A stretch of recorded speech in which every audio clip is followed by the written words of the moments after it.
Tonight on CFTK-TV News, we have more word from the winner of the Bulkley Valley Stikine riding. The overall BC election winner will take a while to be determined, and Parliament's return showed Canada and India's tensions are still high. Northwest BC's only television news team. We are CFTK-TV News.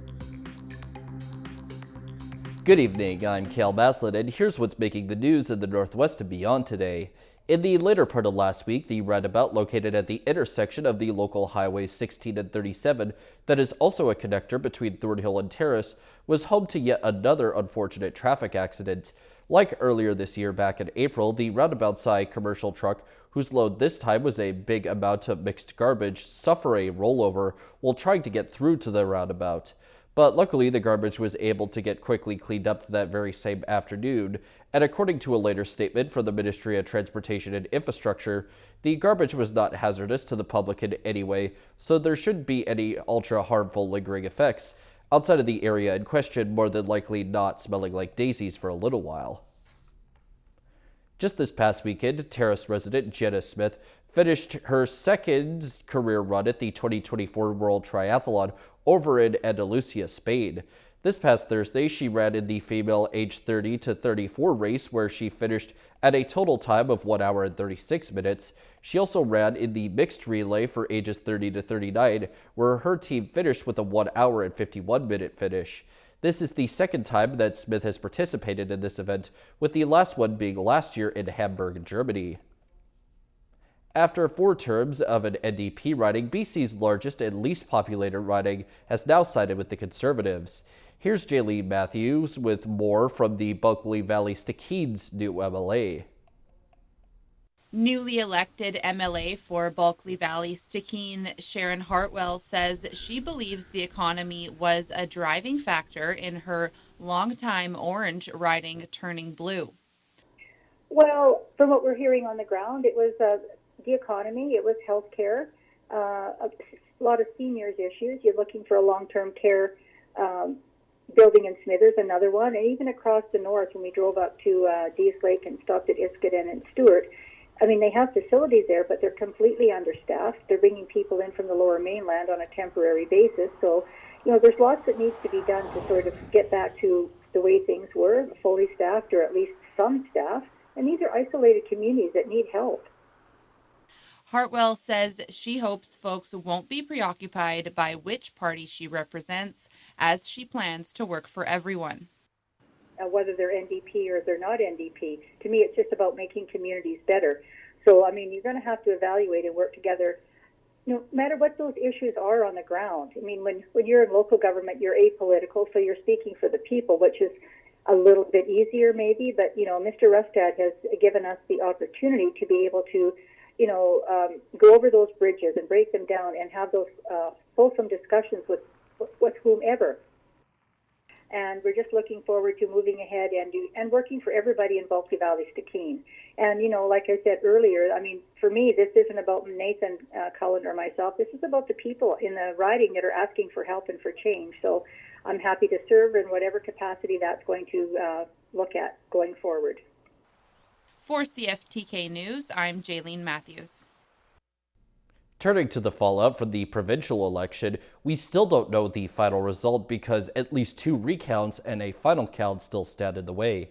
CTV's Rob Buffum next has more on the election drama and how long it could go on before it ends.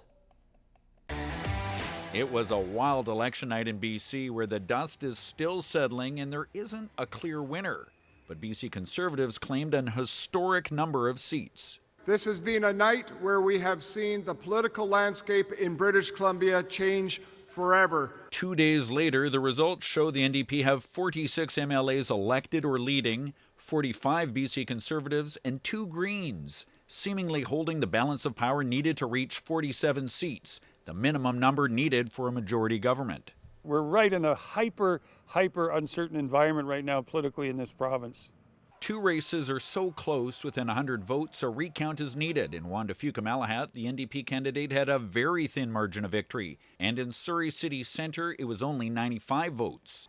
There are also nearly 50,000 mail-in ballots that arrived after advance polls closed. It'll be up to a week before those and the 2 recounts are done. Despite Saturday night's cheers, David Eby was subdued. Premier for now, as long as the numbers hold. We got to do better.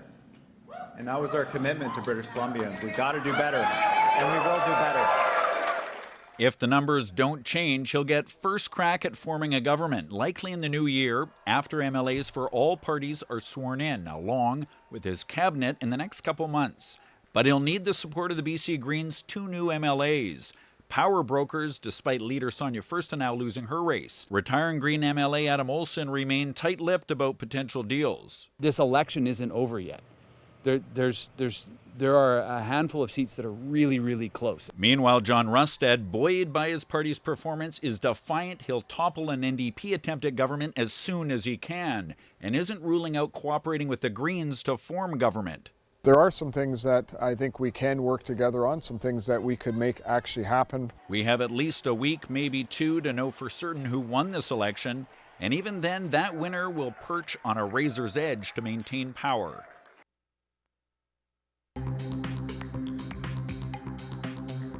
Coming up next, a shocking death occurred because of an atmospheric river in Coquitlam. Welcome back. Washouts and flooding caused by the weekend deluge have claimed lives on Vancouver Island. One person is dead and another is presumed drowned after their vehicles were found submerged in a river. CTV's Anna McMillan reports. A pickup truck sits in fast-flowing water along Bamfield Road, not far from where a man's body was recovered on Saturday night. Nearby, a second vehicle is partially submerged and the driver is presumed drowned. My reaction to what's happened over this weekend is one of just unmitigated grief and sadness and quite a bit of anger. John Jack is chief of Hueyat First Nation near Bamfield. He says the deaths happened near kilometer 58 of Bamfield Road by Sarita Lake amid torrential rainfall. Over the weekend, though, people were trying to time it so that they were hitting the low tide in order to try to get through. They got it. Video shared on a public Facebook page shows one of the driver's dogs being rescued. Chief Jack says the area is prone to flooding. Maybe up to a foot in some bad instances, but this is the worst we've ever seen it. He says the man who is confirmed to have died is Ken Duncan, who lived in Bamfield and worked for the Hueyat group of businesses. A good guy, well-known, well-liked, very effective in his job. He's holding off on sharing the second person's identity until their body is recovered and it's confirmed the family has been notified. And now that we see that the road is still claiming lives, it's a bit of a gut punch. The logging road was upgraded after 2 UVic students died in a bus crash in 2019, but Hueyat's chief says this now goes beyond engineering and design failures. We need to talk about climate change and specifically mitigation and adaptation, and it needs to be a long and important and central conversation because this is costing not just money but lives. He says Hueyat hopes to meet with the provincial and federal governments and logging companies that maintain the road as soon as possible. Anna McMillan, CTV News. In North Vancouver, a local state of emergency came into effect after the torrential downpour has made the land unstable in a Deep Cove neighborhood. 6 homes were impacted, and CTV's Yasmin Gandam is covering that. After the South Coast was battered by an atmospheric river over the weekend, people living in Deep Cove are now forced to pick up the pieces. So we've been here 55 years, so we've never seen it like this before. 6 properties on Panorama Drive were ordered evacuated Sunday night. Peter Dunsford's daughter, Christy, was one of those forced to leave her home at a moment's notice. They were told previously they should leave, but they didn't want to because they thought they might lose their house. If it got inside, their whole down floor would have been completely gone. He says his daughter and her husband are staying in a hotel, but have been told it could be at least 2 weeks, if that, before they can return home. The strong force of water lifted this driveway, creating a massive sinkhole, and the retaining wall was unable to hold the water. Luckily, they had some friends and neighbors came over and helped them do some sandbags and 4x4s. He says it would have been worse had the district not upgraded infrastructure recently and responded quickly to the rising floodwaters by distributing sandbags.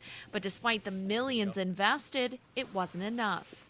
I think the district should probably send somebody in to clean out the culvert, because it's just a setup now for more rocks to come and block down below. And this man lives down the block. His property is fine, but the creek underneath it is filled with debris and mud.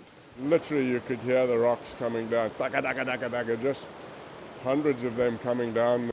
Geotechnical engineers are now looking into the structural issues, but the future is uncertain for many in Deep Cove. We don't want people to be out of their houses. You should be able to enjoy your house. And so as soon as we can adequately address the risk, we'll get people back onto their property. The district says the issues are on private infrastructure, and in many ways their hands are tied. As for those forced out, it's unclear when or if they will be able to return home. Yasmin Gantam, CTV News, North Vancouver. Now on another atmospheric river that turned deadly in Coquitlam. A beloved elementary school teacher was also killed when a massive mudslide suddenly swept her home array. CTV's Ben Nesbitt has been covering this story and spoke to a friend of the teacher who lost her life. Pure devastation. Belongings of Sonia McIntyre scattered around for hundreds of meters. The property unrecognizable. Her home destroyed. Her life lost. It's devastating. I mean, it's like somebody died here. McIntyre's friend and former partner Jim Millington headed over to the Corey Road residence after watching the news Monday morning. And it was a single lady living in a house, and I just had a feeling, that sick feeling that, you know, it might have been her. Sadly, he was right. After a search that began early afternoon Saturday, Coquitlam Fire and Rescue, assisted by Canada's Heavy Urban Search and Rescue Team, found the 57-year-old dead, nearly 300 meters from where her home sat. Our thoughts are certainly with the family and friends of our lost resident today. The terrain was quite difficult, deep mud in some places, water still running through the incident, and hard to access. In a statement to CTV News, Coquitlam School District said the priority of SD43 at this time is to support the students and staff of the Aspenwood Elementary community as they struggle with the sad news of the passing of a valued teacher. She was a good person. A good person taken by a shocking tragedy. Turning to tonight's weather, the north coast will be rainy with a low of 6 degrees. The Terrace-Kitimat area will deal with a chance of rain or flurries while the low sits at 1 degree. And the Bulkley Valley and Lakes District is set to be home to a chance of flurries at a low all the way down at -8 degrees. On the north coast, the upcoming week will deal with mostly rainy conditions with possibly a little sun as the high bounces between 9 and 8 degrees. In the Terrace-Kitimat area, the week for them will be similarly rainy as the high shifts between 4 and 7 degrees. And in the Bulkley Valley and Lakes District, the next week or so will see a little bit of sun throughout the rain and snow-filled period of time as the high jumps from 3 to 6 degrees.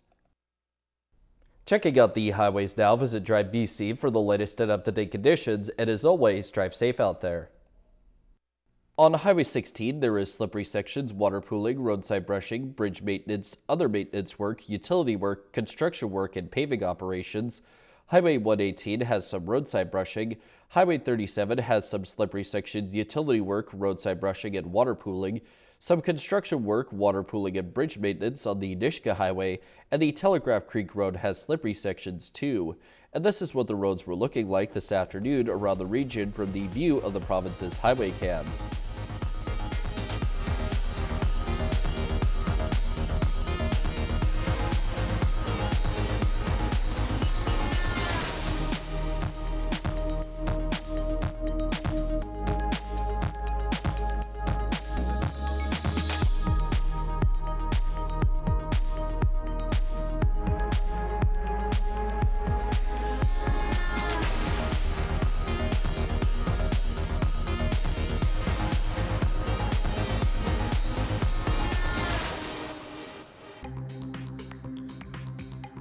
Still to come, a fight broke out in a courtroom after 2 men were sentenced for a high-profile murder. Welcome back. Tensions between India and Canada remained high as Parliament returns. The House held an emergency debate into alleged foreign interference by the Indian government, and this came as a Sikh advocacy group here in BC said the community remains on edge. CTV's Mike Couture has more. A week after Canada ordered the expulsion of 6 Indian diplomats allegedly connected to the murder of a Sikh separatist leader, members of that community say the threat remains. 2 formal warnings. Twice in the last 2 years, Moninder Singh has been warned by police he faced risk of assassination. The spokesperson for a Sikh advocacy group in BC says the community remains on edge. I think the threat is very real. With Melanie Joly as Minister of Foreign Affairs said about a week ago that there's still more opportunities for India to carry out assassinations of Sikh leadership in Canada. A week ago, the RCMP went public with detailed allegations saying it had credible evidence showing 6 Indian diplomats played a role in extortion and murder of Canadian citizens in this country. Before being expelled from Canada, India's High Commissioner spoke exclusively on CTV's Question Period, where he denied he was connected to the 2023 death of Sikh activist Hardeep Singh Nijjar. Did you have anything to do with his murder? Nothing at all. No evidence presented, politically motivated, and more or less, if Mr. Trudeau or his colleagues know about it, is it not a crime not to file a charge sheet? Is it not a crime not to go the judicial process? The political fallout of that interview and those accusations are still being felt. NDP leader Jagmeet Singh is calling for a special committee to be struck on the Canada-India relationship. Much like the Canada-China Committee, for an ongoing investigation into foreign interference and for parliamentarians to look at what's going on. The request for unanimous consent was denied by the House.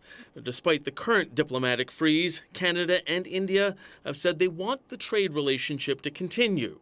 And Moninder Singh believes Canada needs to take a harder line with India. India will not recognize anything but sternness. And I think that sternness has to come in the form of sanctions against India, sanctions against its diplomats.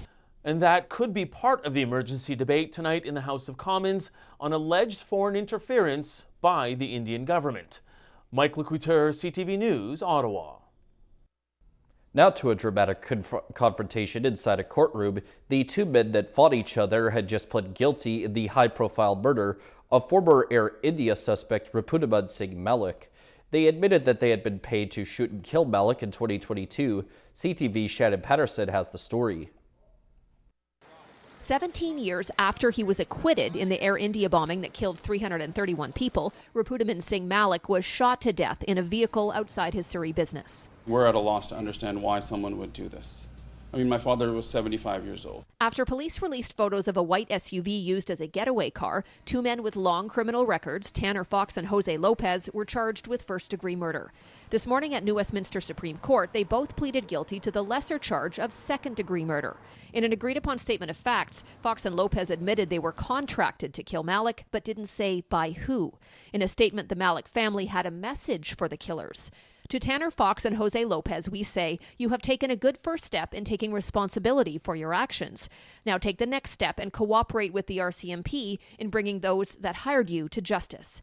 In a shocking moment, after proceedings had finished, the 2 men traded punches in open court, Crown confirming there was a physical interaction between the co-accused in the courtroom after court was stood down.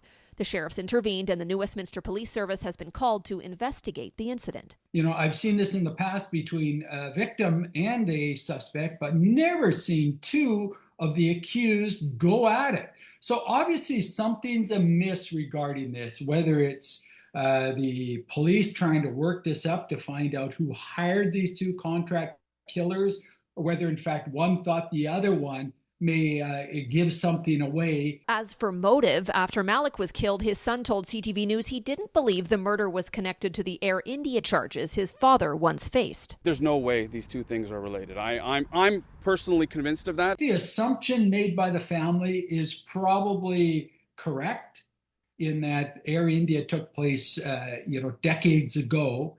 And there's been plenty of opportunities for people to get even if they wanted to, using that scenario for Mr. Malik. I think it is a recent dispute. We now know the 75-year-old was killed in a murder for hire plot. But who wanted him dead and why? remains a mystery. Shannon Patterson, CTV News. And now we turn our attention to the stock markets. The Canadian dollar is up 0.05 of a cent, the price of gold is up $20.90, oil is up $1.70, natural gas is the same as yesterday, aluminum is up $31, in Toronto the TSX is down 6.63 points, the Venture Index is up 4.30, in New York the Dow Jones is down 6.71 and Nasdaq is up 33.12. Still ahead, BC residents are being urged to prepare in case of a major earthquake. Welcome back. We've all heard the warnings by this point. The likelihood that a major earthquake strikes off our coast is high. In fact, experts could predict it could happen within the next 50 years, crumbling buildings and causing a tsunami. CTV's Abigail Turner has more on how British Columbians are being urged to prepare for the big one. Right now, drop, cover, and hold on. This is just a simulation, but those 3 words could be life-saving. It's not if, but when the big one strikes. Experts predict a powerful earthquake could rock the west coast between northern Vancouver Island to northern California. If that whole thing ruptures, it would be over a magnitude 9 earthquake, causing buildings to crumble and trigger a tsunami. Intense shaking lasts for over 30 seconds. That's why experts are encouraging everyone to practice an emergency plan, like this gathering Thursday for the annual Shakeout event. I encourage everyone to take personal responsibility for their own preparedness, because when a major earthquake happens, a lot of people need help, and there just aren't enough first responders to help everyone. About 4,000 earthquakes strike BC per year, many too small to be felt, but last month a magnitude 4 quake shook parts of the south coast. Around 50% of people in Metro Vancouver have earthquake insurance. Really important that you have supplies to last you at least 2 weeks, and that message hasn't really resonated yet. Because you can imagine with a severe earthquake, you're going to need water. You probably won't have electricity. You need to keep warm. BC's new earthquake alert system launched earlier this year, and experts say it could give residents a few seconds warning before a mega quake rocks the west coast. Abigail Turner, CTV News, Vancouver. Victoria police say they had to stun and arrest a man who entered a middle school building and resisted arrest. Police say they got multiple calls at noon of an unknown male entering Central Middle School, prompting staff to lock the building down per emergency procedures. Officers arrived within minutes and found the man, who appeared to be in a drug-induced state, in the school's library. Police say the unarmed man resisted arrest and had to be subdued with a taser before being taken into custody. Police in Central Saanich are investigating the death of a woman who was killed by a pickup truck as she was riding in an organized bicycle race. Police say the woman, who was in her late 40s, was racing in the Triple Shot Cross Fondo when she was struck in an intersection on Central Saanich Road north of Victoria. The woman later died of her injuries, and police say the driver remained at the scene, is cooperating with the investigation, and alcohol has been ruled out as a factor, while the cause remains under investigation. That's all our news for now. From everyone at CFTK-TV News, I'm Cale Maslin, and thanks for watching.